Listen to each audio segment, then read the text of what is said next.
Hola chicos, esperando que estén muy bien. Vamos a hacer la clase de los diferenciados de cuarto medio y corresponde a una clase que mandé dentro de la plataforma del colegio que es alteración en el ecosistema, que es huella de carbono. El objetivo de esta clase es analizar los efectos en los gases invernaderos por medio de la huella de carbono, interpretar esta información con el fin de poder comprender por qué se da esta bioacumulación de sustancias tóxicas, ¿cierto?, en nuestro cuerpo, hoy en día que hemos visto a través de muchas enfermedades, como la alergia alimenticia o otras enfermedades tóxicas que se dan a través de alimentos. Comencemos. Huella de carbono. Me imagino que alguna vez la habrán escuchado. La huella de carbono, chiquillos, es una herramienta que permite medir las emisiones de gases del efecto invernadero conocidos como GI, ¿ya? O sea, va a contabilizar, va a medir cuánto es la emisión de este dióxido de carbono por medio de otros factores que pueden ser personas, claro, a través de la respiración. Nosotros, por ejemplo, sabemos que en grandes países como por ejemplo China, que hay una gran cantidad de personas, que hay una sobrepoblación, las cantidades emitidas a través de los seres humanos de dióxido de carbono ha aumentado tanto que también aumenta esta huella de carbono a nivel país. Procesos de producción, de fábrica. En las fábricas de cualquier tipo de alimento o de fabricación de muebles, de zapatos, de lo que sea, chiquillo, cualquier fabricación que tenga una producción que cuente con maquinarias, también van a emitir mucho dióxido de carbono al medio, ¿ya? Cualquier tipo de combustión la generan, toda la mayoría de la empresa la tienen. Organizaciones, ¿ya? Cualquier organización también que tenga que ver con producción, también van a emitir dióxido de carbono al medio. Eventos, por ejemplo, lo que lo mencionaba yo, el asadito. Por ejemplo, cuando hay un partido de Chile, ¿cierto? La mayoría de los ciudadanos, ¿qué es lo que hacen para ver el partido? Prenderse, ¿cierto?, un buen carbón para comerse una carnecita. Pero no saben que no van a ser solamente una o dos personas que van a hacer un asado a nivel país. A lo mejor van a ser cientos de personas que en ese mismo momento van a traer la parrilla encendida y van a emitir cientos de miles de producción en cantidades, en volumen de dióxido de carbono a través de la combustión. Y también muchos países colaboran, ¿cierto?, con otros eventos que se generan que tengan que ver con combustión, con la quema o con cualquier tipo de producción, que van a hacer que este dióxido de carbono permanezca en el medio ambiente. Entonces, claro que la huella de carbono permite medir. ¿Pero qué mide? Emisiones de gases. ¿Pero qué tipo de gases? Gases que tengan que ver con el efecto invernadero. Gases que tengan que ver con el aumento de este calentamiento global. Gases que tienen que ver con toda esta formación de elementos que han aumentado la temperatura del planeta, pero en específico lo que tienen que ver con carbono. Por ende, dióxido de carbono, porque el dióxido de carbono forma parte de los gases de efecto invernadero. Aparte de medir, ¿cierto? Esta huella de carbono me entrega información, me permite identificar las conductas que van a contribuir a aumentar, ¿cierto?, esta emisión de estos GI, de estos gases de efecto invernadero. Va a permitir gestionar, mejorar, ¿cierto? ¿Mejorar qué cosa? Que logren disminuir esta emisión de gases y hacer un uso eficiente de los recursos. O sea que si yo veo que un país tiene muy alto su índice de huella de carbono, quiere decir que muchas empresas, las personas, producción, eventos, se están generando sin un control. Y ese control, por ejemplo, que tienen las fábricas, como los sellos de garantizados, las mallas, los absorbentes que tienen, por ejemplo, los enlatados, por ejemplo, cuando hacen lata, para cerrar las latas, también lo hacen con una máquina que provoca combustión. Y eso tiene que estar certificado, tiene que estar verificado. Ya que los sellos estén, por ejemplo, no estén rotos, estén totalmente, por ejemplo, al 100% para ser utilizados, no estén gastados por el uso que será constante. Eh, Hoy en día en Chile se le ha puesto más ojo en eso, ¿ya? Hay mucha verificación de la calidad del producto, tanto como se genera ese producto, que tiene que ver con todos los instrumentos, ¿cierto?, que van a utilizar para ello. Entonces, a eso me refiero, que esta huella de carbono o que hoy en día tiene un boom por todo lo que ha pasado, me va a permitir, aparte de medir, me va a permitir obtener información. O sea que esta huella de carbono permite tener la información necesaria para poder saber qué estamos haciendo mal, ¿ya? ¿Qué hacemos mal? ¿Qué está ocurriendo en los lugares, en los distintos factores que les mencioné, para que esto pueda disminuir? Y con eso yo puedo gestionar soluciones a ese problema. Puedo permitir y saber cómo puedo disminuir esa cantidad de dióxido de carbono liberado al medio. ¿Ya? Entonces, mido, obtengo información y gestiono.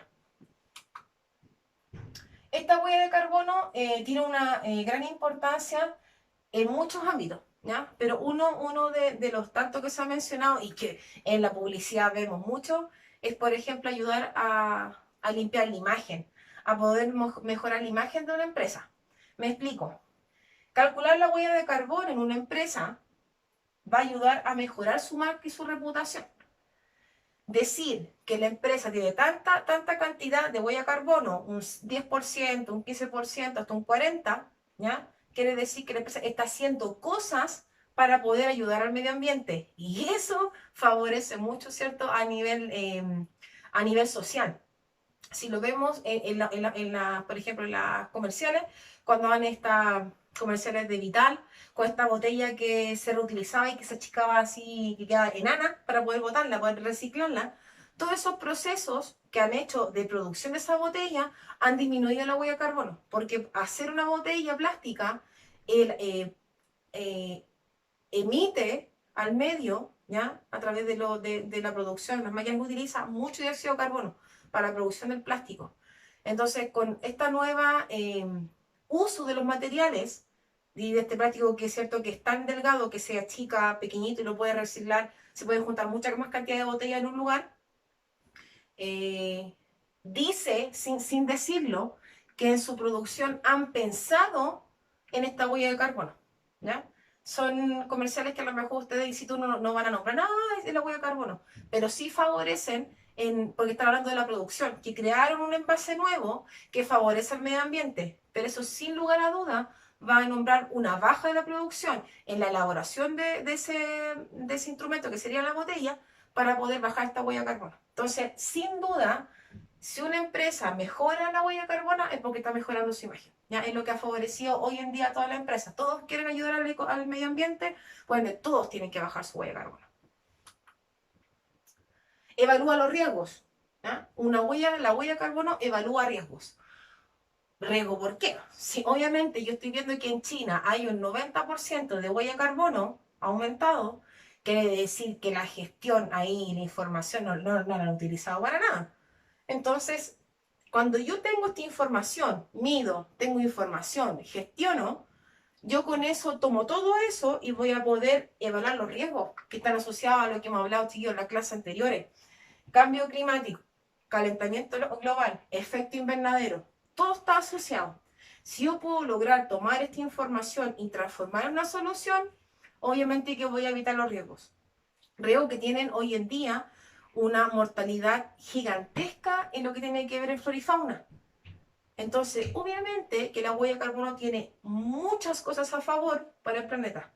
Una de ellas es evaluar los riesgos, según las emisiones, la cantidad de CO2 que hay en el medio ambiente. Y permite identificar el potencial ahorro y oportunidades a estos nuevos mercados. O sea que empresas van a poder ver las opciones que tienen para poder ahorrar esos productos, la ejecución, elaboración de los productos, pero también ayudar al ecosistema. Entonces, todos salen ganando. Si todos pensaran en la ayuda que van a generar al medio ambiente a través de lo que ellos fabrican, se van a ahorrar y van a darle cierto un poco más de vida y de tiempo a este planeta. La huella de carbono, ¿cierto? No es el único cálculo que se puede hacer para ayudar al medio ambiente. Ojalá fueran muchos más, no solamente cae el dióxido de carbono. Ustedes saben que hay otros gases dentro de los GI que también no han favorecido al calentamiento global, que lo habíamos visto en otra clase. ¿Qué podemos hacer nosotros para poder disminuir nuestra propia huella de carbono? Hay muchas cosas que podríamos hacer. Por ejemplo, reciclar, reutilizar residuos, ¿cierto? A lo mejor de las mismas cosas que nosotros eliminamos, como los desechos orgánicos, hacer una composta, a lo mejor. preferir los envases retornables, ¿cierto? Porque ¿cierto? Para tener un uso continuo, tiene por lo menos 15 a 20 usos ¿cierto? De los retornables. Productos ¿cierto? Recargables, andar en bicicleta, obviamente porque si ando mucho en auto también elimina cierto dióxido de carbono a través de tubo de escape. Disminuir la generación de GI, en consecuencia, es el impacto que vamos a provocar al medio ambiente, ¿no? Y nosotros podemos hacer varias cosas para poder ayudar al medio ambiente. Esa parte me la voy a saltar porque es una actividad, pero no la vamos a hacer porque ya se la mandé en su guía, que tienen que hacer. Ahora voy a hablar sobre bioacumulación, ¿ya? La bioacumulación que es parte de la guía que les mandé para realizar, ¿cierto? En sus casas. Bioacumulación, ¿qué es lo que es? La bioacumulación va a corresponder cuando el organismo, nuestro cuerpo, no es capaz de metabolizar, ¿cierto? Algunas sustancias que incorporamos o sacar, ¿cierto? Secretar toxinas o algunos elementos que no tienen que estar en nuestro cuerpito. Si nosotros comemos algún alimento, por ejemplo, que haya estado en la tierra y tiene, por ejemplo, pesticidas o herbicidas, nosotros deberíamos ser capaces de poder comer ese alimento y poder eliminar esas sustancias, por ejemplo, a través del sudor. Pero hay veces que la cantidad de esos elementos tóxicos, a lo que me estoy refiriendo ahora, herbicidas, pesticidas, es tanto que nuestro cuerpo no es capaz de metabolizarlo, no es capaz de eliminarlo. Y a ese proceso se le llama bioacumulación, ¿ya? Entonces se almacena. ¿Y dónde? En el tejido adiposo, en los tejidos grasos. O sea, todo el tejido graso que tenemos en nuestro cuerpo, ¿cierto? Los rollitos, toda la grasa extra que también envuelve, ¿cierto? A los órganos de forma natural, pueden estar, ¿cierto? Con un porcentaje de toxinas de forma negativa. Nuestro cuerpo siempre va a tener toxinas a lo mejor de forma natural, en pequeñas cantidades, en un pequeño porcentaje, ¿ya? Pero cuando este se concentra, hay un mayor porcentaje de estas toxinas, a eso se le llama bioacumulación. ¿Dónde se da? En el tejido graso. Con el paso del tiempo, ¿cierto? Un organismo puede acumular altas concentraciones de toxinas y ese proceso se conoce como bioacumulación también. O sea, la bioacumulación corresponde a la incapacidad de almacenar de esas toxinas, lo que implica que el cuerpo, ¿cierto? En un largo tiempo acumula grandes concentraciones de esa sustancia. Eso es bioacumulación. Sí, lo dice la imagen. Y cuando lo comen también usan la máscara. O sea, aquí el pobre topo está hablando sobre eso, lo que ellos mismos, como un ser vivo terrestre, está también consumiendo de esta misma zanahoria, ¿cierto? Pero este tipo está colocando sustancias para mejorar el cultivo, a lo mejor de los insectos, de las malas hierbas, ¿cierto? Que no puedan, ¿cierto? Contrarrestar la siembra y que disminuyan por alguna enfermedad, por ejemplo. Pero lo que no han entendido hoy en día esos agricultores es la cantidad de la sustancia que le aplican a esas hortalizas. Entonces, obviamente que si le echan mayor cantidad, esta lo va a tomar la planta a través de sus raíces y de su estructura interna. Y eso lo comemos nosotros y también lo comen el resto de los animales de forma natural. Pero ellos, lamentablemente, no tienen la forma tampoco de poder metabolizarlo. Pero ellos en ese caso mueren porque ellos no van al médico. Nosotros sí, tenemos la oportunidad.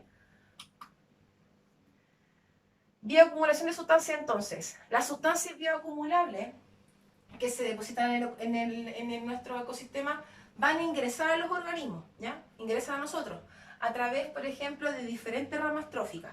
Lo que mostraba. Si, por ejemplo, a través de alimentación, sabemos que el primer nivel trófico, ¿cierto?, son los productores, las plantas, ¿sí? Nosotros también comemos plantas, lechuga, papas, tomate, todos los alimentos que tengan una raíz y nosotros podamos sacar frutos de ellos, lo comemos de productores. O sea, de ese nivel trófico directo podríamos tener una bioacumulación, pero también en el ejemplo de que productores, ¿cierto?, sean alimento para herbívoros o carnívoros a la vez. O sea, si un carnívoro se come un herbívoro que se comió ciento a lo mejor de zanahoria contaminada, también va a tener una cantidad de bioacumulación en su cuerpo. Y si otro carnívoro se come ese herbívoro, también va a tener bioacumulación en su cuerpo por el animal que se comió. O sea, es una gran red de contaminación, de bioacumulación, que no necesariamente se da de forma directa. No necesariamente yo tengo que comer a lo mejor solamente esa planta para contaminarme de esa sustancia y acumularla, sino que también la puedo hacer de forma indirecta, a través de carne, a través de huevos, ¿cierto? Que yo pueda también hacer esa bioacumulación interna. A eso se refiere que se puede dar, ingresar a organismos ubicados a cualquier nivel trófico de la cadena alimenticia. Por ejemplo, en este ejemplo, acá tenemos la dioxina, ¿ya? Esta dioxina se libera cuando se quema plástico, ¿sí? Y esta dioxina, como está en forma gaseosa, acuérdense que las plantas toman dióxido de carbono para poder hacer su proceso de fotosíntesis, para poder formar, ¿cierto?, su propio alimento, que es la glucosa, para las plantas. Entonces, si la planta está quemando plástico y se libera otro tipo de elemento que es dioxina, que también tiene carbono, o sea que la planta igual lo puede reabsorber, es un tóxico. Lo toma la planta y después esa toxina que vive en ellas, a través de, ¿cierto?, la formación, la capturaron a través de sus estomas, que son, ¿cierto?, unos poros que tienen las plantas para tomar dióxido de carbono, en este caso la dioxina. Después viene un herbívoro como esta vaquita y se come esa planta que tenía ya asimilada la dioxina. Entonces, esa acumulación también pasa a la vaca.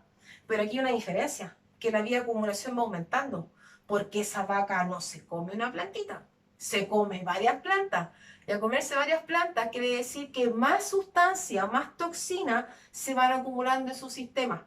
Y en algún momento va a poder eliminar una cantidad, sí, va a poder eliminar de forma autónoma esas toxinas, pero otras no, se van a mantener, se van a almacenar en su tejido adiposo, en su carne, que después obviamente, a lo mejor, pero nosotros, como esta señora, se comió a lo mejor parte de esa vaquita, fue carne, o a lo mejor tomó leche de ella. Y obviamente que el volumen de esta vaca, con la cantidad de toxina que acumuló, también va a pasar a este ser humano. Y también va a aumentar, porque esta persona a lo mejor no va a consumir un vaso de leche, a lo mejor va a consumir 2 o 3 al día.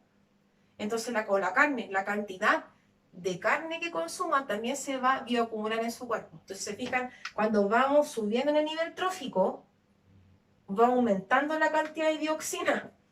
Y entonces, finalmente, ¿qué pasa? Que esta señora que se tomó, a lo mejor se comió un pasito de, no sé, pues de carne de vaca, después esta señora va a dar leche a la guagua. Pero esta leche, obviamente que elabora a través de forma natural esa mamá, también va a tener estas toxinas. Y este bebé se alimenta por lo menos 10 veces al día de lactancia materna. Entonces la bioacumulación aumenta. Y así es como cualquier organismo, como mencionaba acá, puede tener, ¿cierto?, esta reabsorción de toxinas en cualquier nivel trófico. Comenzamos acá con esta planta y terminamos siendo con un bebé que también va a tener bioacumulación.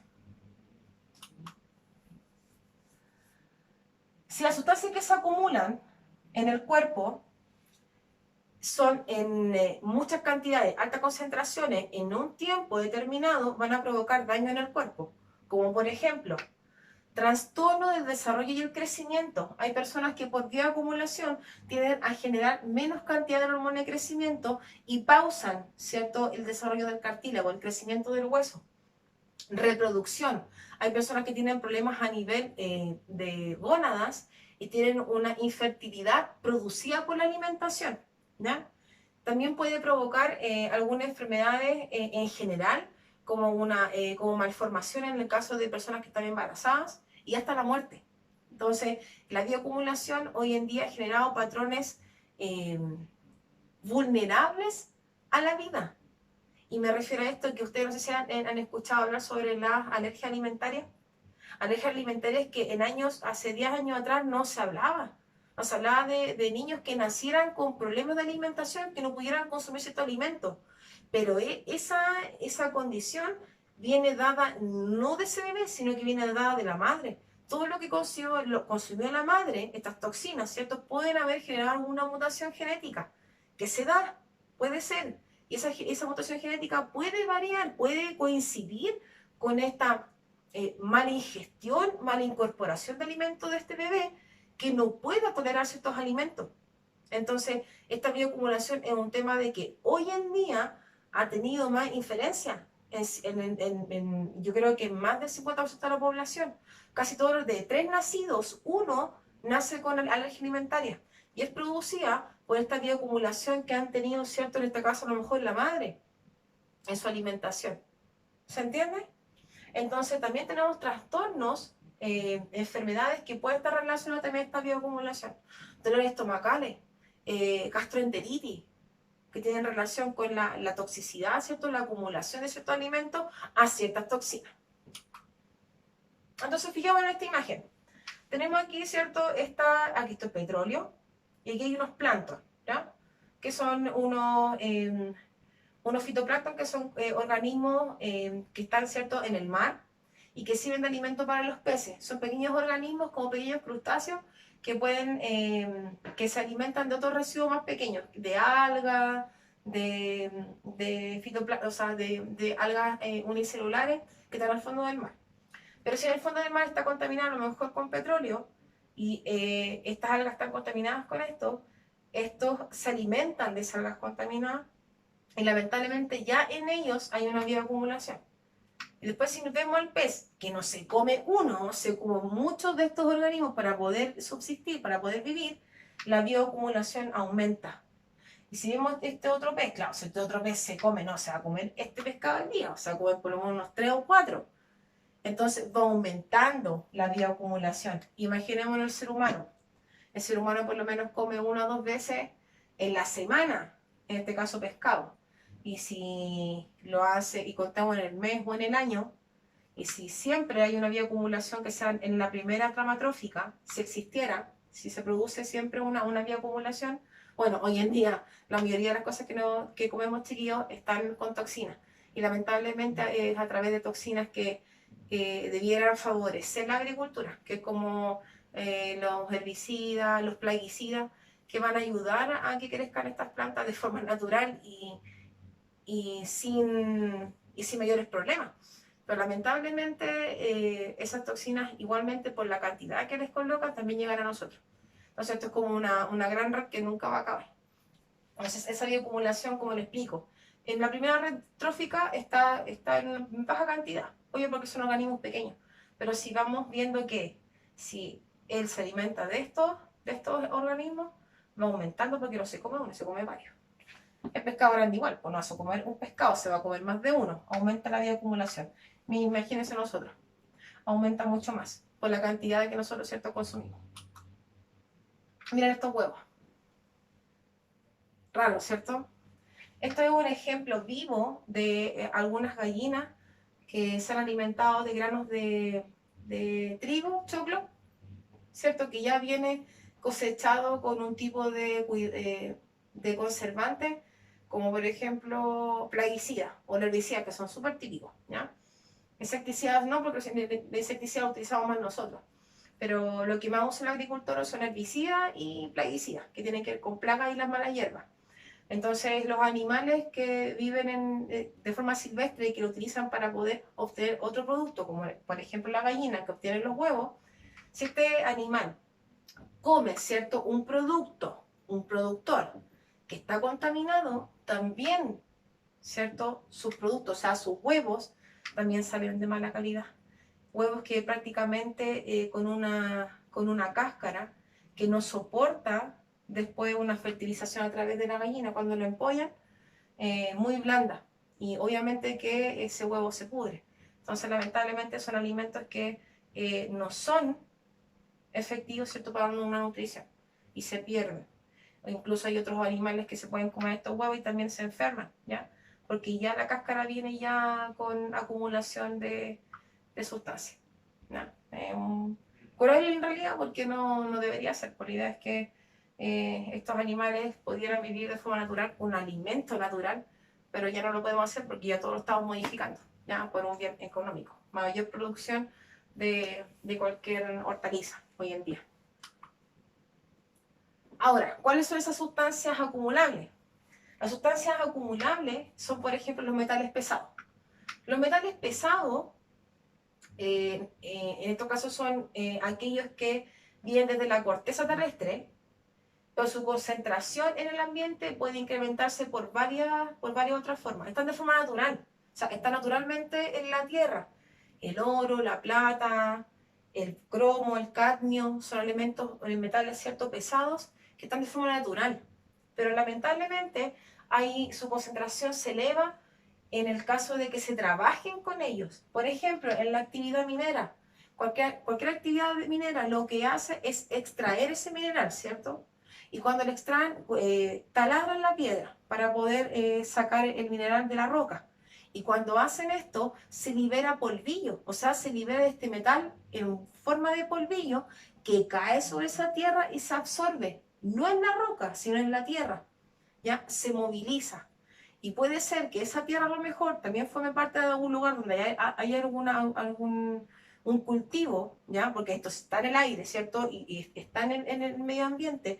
Puede ese polvo volar por el viento y colocarse en la tierra y poder, por ejemplo, en un cultivo, eh, provocar que sea tóxica. Porque si esos metales sueltos caen sobre la tierra, se reabsorben. Y esas plantas van a crecer con ese metal. ¿Se entiende? Entonces, cuando hay una actividad, aumenta la concentración de ese metal en la tierra porque no está de forma natural, no está pegada en la roca, sino que la trabajaron.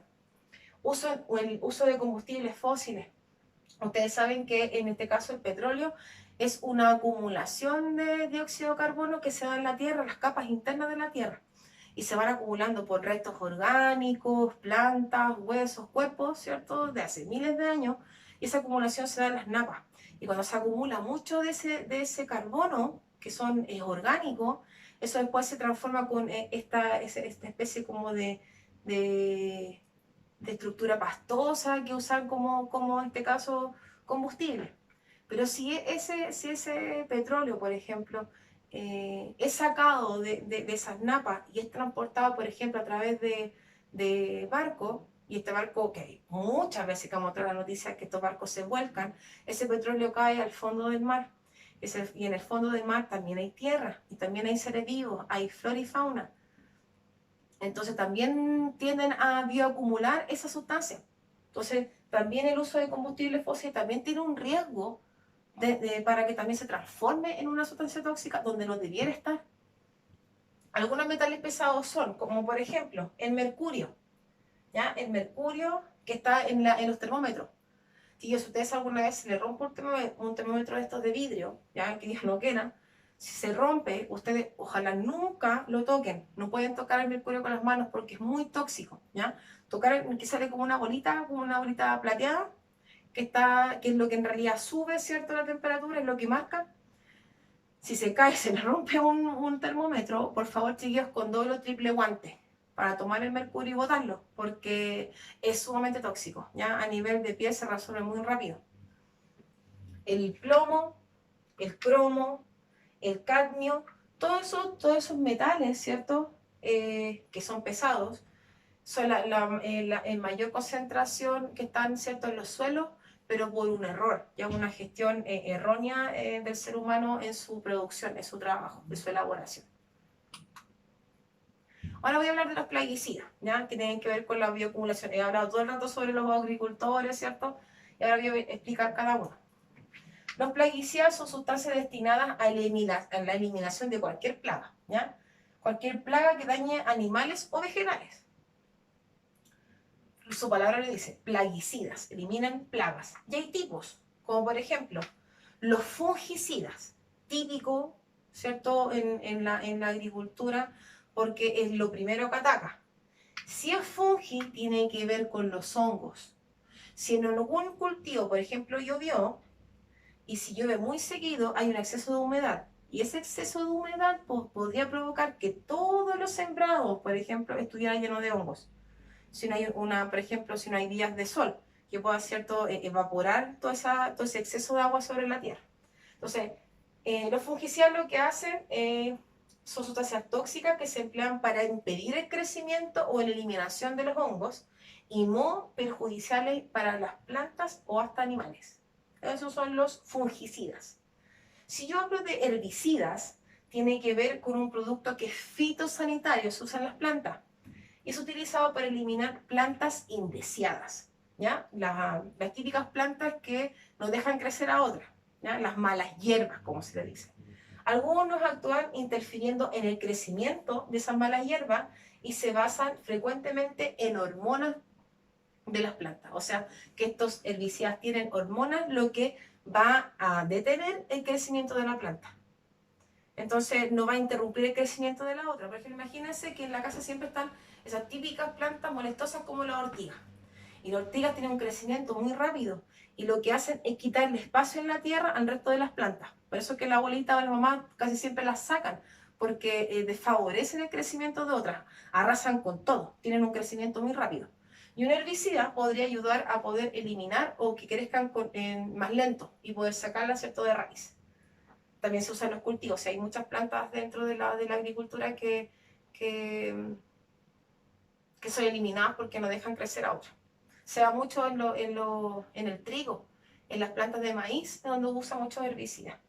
Insecticidas, ustedes lo conocen, ¿ya? Es para eliminar un tipo de plaga, un compuesto químico utilizado para matar insectos, ¿ya? El origen etimológico de la palabra insecticida deriva del latín y significa literalmente matar insectos, ¿ya? Nosotros conocemos la insecticida y su uso. Estos plaguicidas tienen un uso permitido, ¿ya? Para la producción de alimentos, pero hoy en día se ha exacerbado este uso, lo que ha provocado una bioacumulación de estos compuestos en las plantas. No obstante, algunos DDT, que voy a explicar ahora qué significa, están prohibidos por sus efectos negativos en la fauna y en la salud humana. Los DDT significa dicloro, difenil, tricloroetano. Repito, DDT, dicloro, difenil, tricloroetano. Este compuesto es un pesticida organoclorado que comenzó a utilizarse de forma extensa durante la Segunda Guerra Mundial, ¿ya? Y lo usaban para controlar algunas enfermedades que se transmitían a través de insectos. Así lo utilizan, o sea que este DDT lo utilizaban como un tipo de insecticida que para matar algunos moscas, zancudos, que eran vectores de enfermedades mortales en la Segunda Guerra Mundial.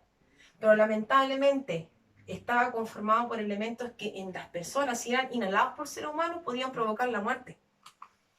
Por ejemplo, si la exposición de DDT es de corta duración, esta sustancia puede primero irritar los ojos, la piel, el tracto respiratorio y puede causar algún efecto del sistema nervioso central, ¿sí? O sea, de forma muy pequeña, así muy leve.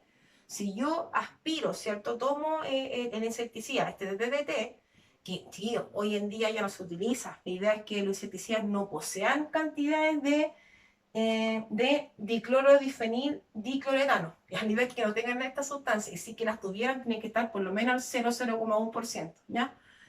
En ese tiempo de la Segunda Guerra Mundial estaba una concentración muy alta, pero era porque tenían que eliminarse vectores que eran potencialmente peligrosos para la humanidad. Si una persona inhalaba, ¿cierto?, este DDT, lo primero que hacía era irritar los ojos, irritar la vía respiratoria, asma, tos seca. Pero si yo estaba en contacto por mucho tiempo con este insecticida, lo que provocara era problemas del sistema nervioso central. Provoca daños, convulsiones, incluso un fallo respiratorio. Puede inhalar esto, entonces igual era complicado usarlo. Hoy en día, bueno, se denota que esto fue por un tema netamente como para cortar vectores, para eliminar estos vectores que provocaban muerte. Pero en Chile no se ha visto ningún vector, algún insecto que pueda provocar alguna enfermedad tan letal. Y terminamos, pues chiquillos. Esto fue huella de carbono y bioacumulación. De este PPT pueden responder su guía que les mandé y responder de forma, por favor, chiquillos, como personas de cuarto medio, con respuestas que tengan una explicación y una fundamentación. Espero que estén muy bien. Cualquier duda a mi correo, ccornejo@sec.cl o cierto al WhatsApp, si podemos formar un grupo, mucho mejor. Que estén súper bien.